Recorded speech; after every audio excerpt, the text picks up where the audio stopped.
Israel Iran যুদ্ধের সর্বশেষ update.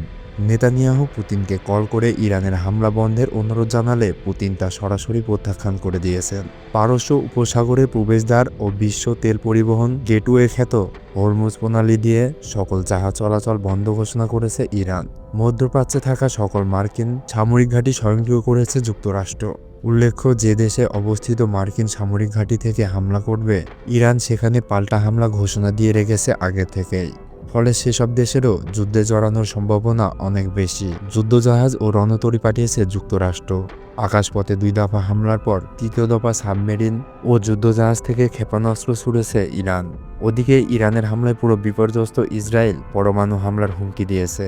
ইরানও আজকে যে কোনো সময় পারমাণবিক বোমা পরীক্ষার ঘোষণা দিয়েছে। ইতিমধ্যে রাশিয়া, চীন, উত্তর কোরিয়া ও পাকিস্তান ইরানের পাশে দাঁড়ানোর ঘোষণা দিয়েছে। উত্তর কোরিয়া ইরানকে সরাসরি সামরিক সাপোর্ট দেওয়ার ঘোষণা দিয়েছে। বিনিয়ামিন নেতানিয়াহু গ্রিসের নিরাপদ আশ্রয় নিয়েছে বলে গুজব ছড়িয়েছে। যুক্তরাষ্ট্রের তৈরি F-35 যুদ্ধবিমান ভূপাতিত এবং এক নারী ইসরায়েলি পাইলটকে গ্রেপ্তারের দাবি করেছে ইরান।